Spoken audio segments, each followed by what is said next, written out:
Good afternoon. Welcome to the Long Beach Post live chats at 1 o'clock. My name is Melissa Evans, and I'm the managing editor of the Long Beach Post. So today we're doing a staff discussion about a huge story that we posted late last night. It has to do with police and how they interact with the public. And we're going to talk a little bit about the data. The city also put out some information last night on its website. But we're going to talk about that for the next 30 minutes and just explain the significance of this data, how we analyzed it, what it means, what we have planned going forward.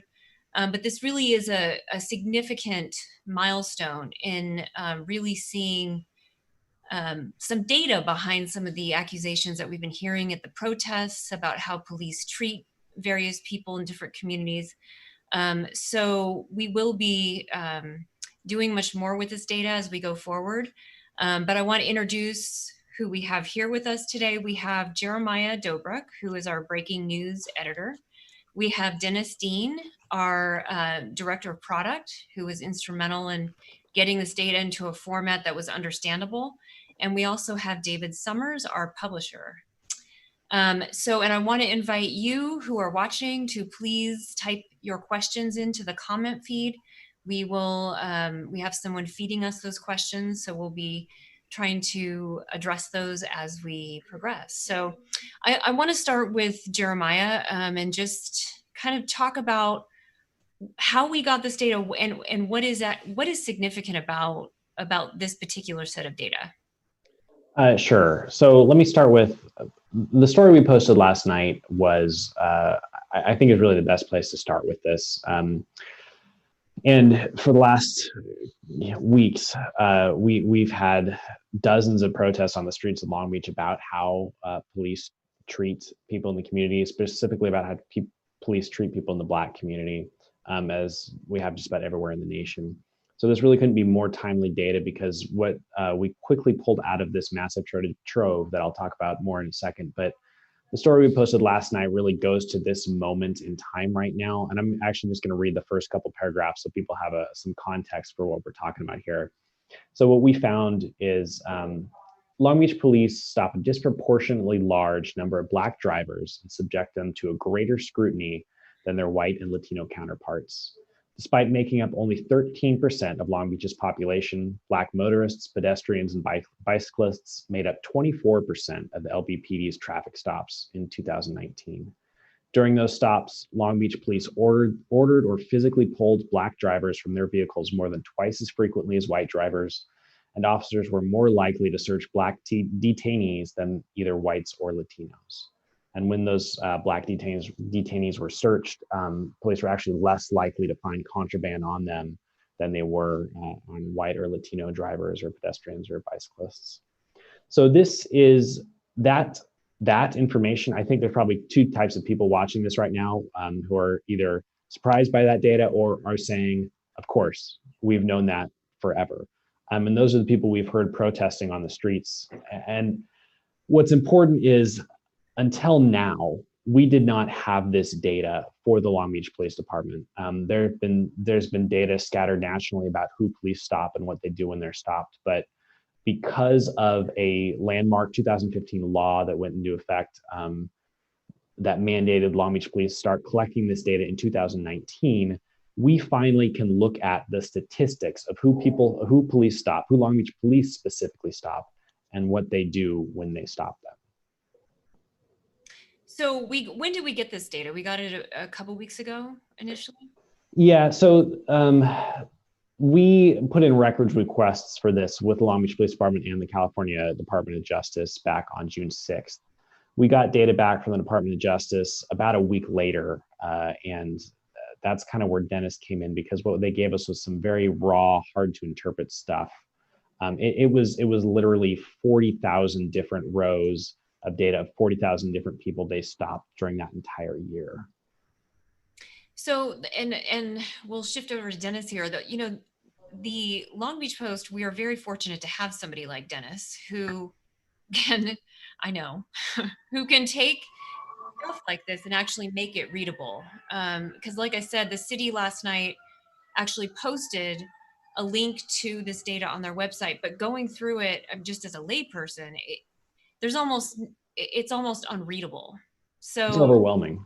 yes, it's overwhelming, and you wouldn't be able to make much sense of it if you just looked at these numbers. So Just to give an idea of what that data is, there are dozens of different categories. You get the date of the stop, date someone was stopped, the location they were stopped, the duration of that stop, whether a call to police prompted that stop, whether what the officer thinks the person's race or ethnicity is, their gender, their LGBTQ status, their age, their disability, whether they have limited English speaking ability. And that's just a start. Then you get into what prompted the officer to pull the person over, and there's half a dozen different fields there. And then what happens after the stop, whether the person is searched, whether they're arrested, whether they're tased, whether they're handcuffed. All of that data is in these files that we got from the Department of Justice. In 2019, Long Beach Police Department stopped 40,000. They initiated 40,523 stops. There are dozens of data points on each of those stops. So all told, we got somewhere around 1.66 million data points with no reference about what it means. It was just raw data. So it's that 1.66 million data points where Dennis comes in with what do we do with it? How do we read it? And how do we visualize it? So, and I should say, so Dennis is kind of behind the scenes on a lot of stuff we do, and his name is never on these stories. And he didn't. I don't know that he's thrilled to be here today, but it's important for him because it was really instrumental. So, Dennis, tell us just a little bit about the process and what you did with that data. Yeah, so the data that we got back from the Department of Justice, first of all, it was coded. So, for instance, for the age, I mean, for the race data point, they would put 1 for Asian, 2 for Black or African American, et cetera. And that was for every stop had something like 35 data points, and they were all coded like that. So the first thing we had to do was build a dictionary to reverse that coding and make it human readable. For the data management, we used an open source tool out of Columbia Journalism School called Workbench, which it's really cool because it does a lot of the things that you can do in other database or spreadsheet programs. But the great thing about it is that it's all, because you can make your workflow public, it's all publicly auditable. We've put it up online. There's a link in the story. So you can see what we started with and work backwards through the steps to see how we ended up with the data that we actually used to tell the story. So between that and we used a couple of other open source projects like Open Refine, which allows you to correct things like spelling mistakes and data that's not entered in a standardized format, like whether someone uses HWY or spells out highway, things like that. Open Refine allows you to group those together using different fingerprinting algorithms. So that was one way that we cleaned up the data. We did a little bit of hand cleaning on it, going through groups of rows and trying to figure out what the data meant. So yeah, we've made all of that public. So other researchers, other journalists can access the same data that we're using. It's all, like I said, publicly auditable so that we're accountable to our readers. And it's all up there to see how it happened behind the scenes.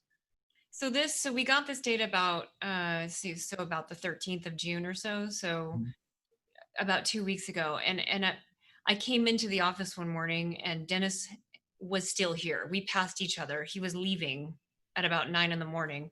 An enormous amount of work has gone into this by both Jeremiah and Dennis, because then after sorting and cleaning and making, trying to adjust for mistakes that are inevitably going to happen, like, not indicating whether it was West 7th Street or East, those sorts of things.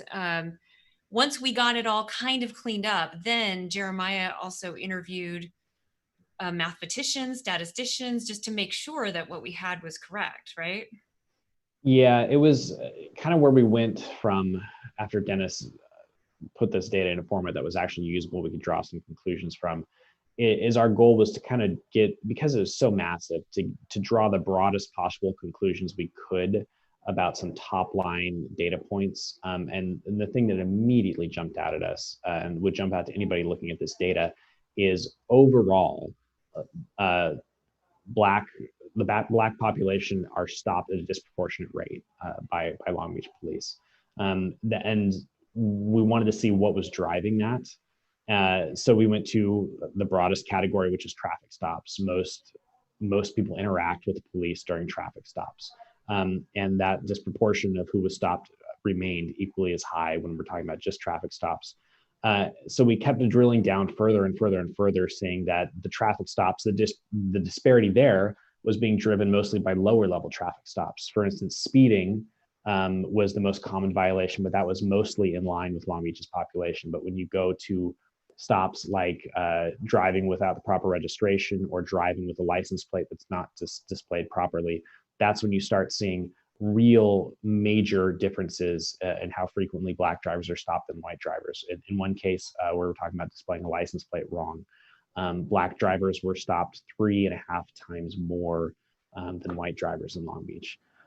So once we started seeing those factors that we thought were the core of the story, told the story of this moment and what's just happening in Long Beach, we had to go to experts and see, is our analysis sound? Is this data actually saying what we think it's saying? So that was a long process. I'm going to interrupt real quick because we do have a question about manipulating the data. We did not manipulate the data, so talk about that. That's the process we went through. Dennis essentially the process we went to get to where we are now is what I just described. And that's part of the reason we decided to make all the data public too. If someone wanted to go in and run these same calculations, they could. And if they didn't, and they can see exactly where we came from those conclusions, where we got those conclusions. And then from there, like I said, it was a matter of talking to mathematicians, attorneys, advocates about whether these conclusions are sound, talking to the police too. Even they, when they put out their top level impressions of this data yesterday, shortly before we published the story, the first thing they talked about was the racial disparity, just how frequently Black people are stopped by police. And David, maybe you can talk sort of high level. We do have another question here about where this data actually came from. So can you talk just about the legislation that led to this more in depth? Sure. The data came from the release of what's called RIPA, the Racial and Identity Profiling Act, which was landmark legislation that was passed and enacted in California in 2015. Jeremiah talked a little bit about the beginning of what it did at the local level, but RIPA essentially mandated that all law enforcement agencies, kind of phased over several years, would collect information and certain demographic data on the stops of people who are arrested, detained, searched, including consensual searches. And so what RIPA initially did was it first requested this tier one, wave one agencies, the largest law enforcement agencies in the state, to participate first. And Long Beach PD was in the second wave, tier two. So even though the law was enacted in 2015, it wasn't until last year that Long Beach Police had to start incorporating its own data in this. And so now that a full year had passed, the public records request went in to get that data. And the challenge was it was all raw. There was nothing that you could look at in what was reported to DOJ, to the Department of Justice, and say, this is the trend, this is the number. There weren't even markers. It was all coded in terms of numbers assigned to different things. So a lot of interpretation had to go into it. There was no manipulation of any data. It was interpretation of the data. But it required a lot of working around when there were, say, spelling inconsistencies. Well, or where a location of a stop occurred but it was noted potentially incorrectly, like where streets were parallel versus an intersection. So a lot of the effort had to go into correcting against a canon list of streets and locations.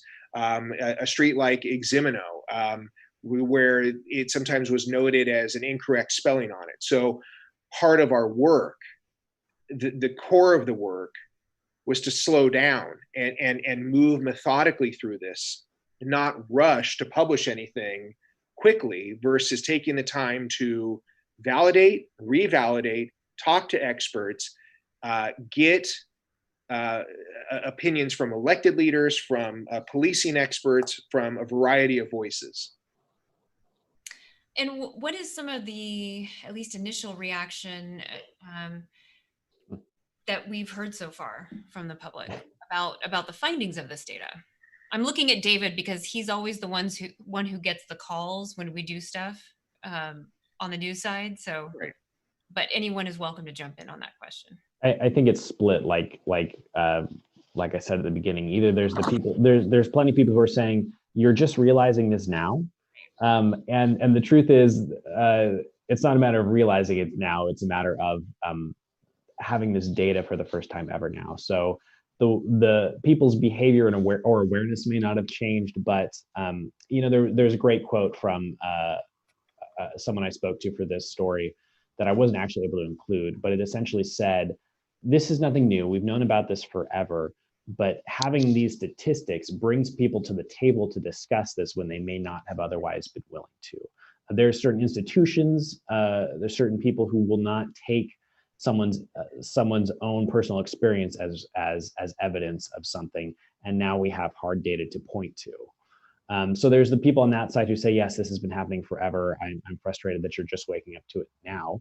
But there's plenty of people who are going to say there's other explanations for this outside of racial profiling. There's people who say this is obviously racial profiling, and there's people who say there's so many other factors that this data doesn't show. And that's true. There's many, many caveats we have to give with this data. We can say this is what the data shows, but we have to say it's hard to measure this against anything because there's been nothing like this ever before.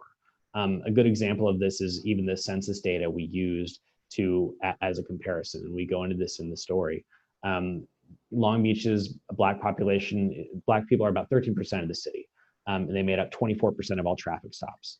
But just comparing those two things straight across doesn't tell the full story. It's the best story we can tell at this point, but it doesn't account for people driving through the city. We don't know what percentage of those people are Black. It doesn't account for what the officer was thinking at the moment he pulled someone over. So it's very difficult to say that officer racial profiled somebody unless you're in that officer's head. But what we can do is show you what's happening within the system. And I think that's why this story is important. There's a question here, is racial profiling legal? It's a tough one.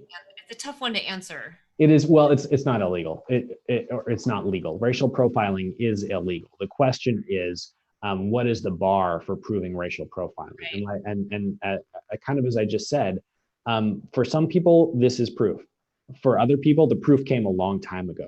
And for another group of people, this may be evidence, but it's not proof. It doesn't tell you what's happening inside that officer's head. So that's the difficult part in answering that question. Racial profiling is illegal. What constitutes racial profiling is an argument I think people are still having. There's another a question here that's a great question because it leads into potentially what new directions we may be going with this data, which is, where are the police mostly patrolling? What are the locations these are? In other words, where are these stops happening? That's a great question. And police historically, and this is something police say immediately, historically, we patrol in high crime areas. Our solution to driving down crime was to deploy more officers and make more stops. Traffic stops are a part of that. Traffic stops could potentially drive down crime in a high crime area. So that can account for, they say that could account for some disparities in this. Dennis, can you talk about how we're still trying to figure out the location data and where that fits in with all this? Because that's a very complicated piece of this. Yeah, so from what we can tell from the data, when the officer enters the address, there's no there's no one way to enter it. They can either enter a block number and a street, or a street and a cross street, or a landmark, or a highway off ramp. They have some options for how they enter the data. But on top of that, there's no standard style in how they enter it. So, like I said before, abbreviation, every single officer, it seems like, uses their own abbreviation for avenue, boulevard, street. That's kind of stuff's easy to reconcile. What's harder is what someone mentioned earlier, like if they're missing the east or west identifier on, almost every or plenty of streets in Long Beach either have a east-west identifier or a north-south identifier, and those can be two completely different addresses. That could be an address on the east side and an address on the west side. And so we are still working on a way to make sure that we're within an acceptable degree of confidence on the subset of addresses that we are going to use. So basically, there's 40,000 stops. Some of the addresses just aren't going to be usable at all because we have zero confidence that we know where the stop actually took place. So there's a subset where we can say to a certain degree of confidence, we think this is where the stop took place. Then from there, we can do some geographic mapping. We've run tests on a small subset of the data, and we can already see, a lot of stops happen in downtown, but it's a very busy area, things like that. So then we have to take that data and compare it against where do people live, where do people work, what areas are more dense, what areas, what streets do most people, what are the main arterial roads that people drive on, things like that. So then we can get a better picture of, are certain areas being policed more heavily versus is this just where there are more people? Mm. But again, the address data is something we're still working on, and we'll be rolling out more information on that as we work through it. And that is an important piece. We initially didn't have that, but the city did release that to us last week. So yeah, the DOJ had stripped out the location, or possibly it was stripped out before it was passed off to the DOJ. I'm not sure if we know when it got taken out, but the original cache of data didn't have location information, but the most recent information we got from the police department does. So we just received that, I think, was that this past Friday? Friday. Yeah. So they're running together. We're still just getting into that. We have another question here, which is interesting. Do we have data identifying the officer's race? So we have overall racial breakdown of the police force, but can you talk about, do we have the racial data of the officer who made the stop? That's a good question. So we do not. The way this works is every officer has a unique identifying number that the DOJ is given from the Long Beach Police Department. So the Department of Justice knows each officer who made each stop. That information, though, is coded in a way that we can't read it or is not given to us. Essentially, it's intended to protect the officer's privacy as part of the way this bill was written. So if the police department or the DOJ wanted to figure out if there was an officer who stopped only Black people, they could potentially find that officer if they wanted to. That's not something we could do, but they could also, of course, find out the race of each officer from that. But no, the race of the officer is not something included in this data that we can analyze. Okay. We're approaching 1:30, and we've gotten a lot of good questions. So thank you for those of you who are watching. Just so viewers know that the story is posted on our website, and we also have links in that story to the data and to the database, so you can play around with the data yourself as well. I do want to go back to David real quick, just to talk about some high level, just how any reactions you're getting from some of the high level people in Long Beach. What have you been hearing so far, either in the past week before we actually published and in the last day or so? that now the story's up. There's no surprises. I've not had a single phone call from anyone saying that the reporting is inaccurate. Um, and that this is not a surprise to anyone. This is an issue that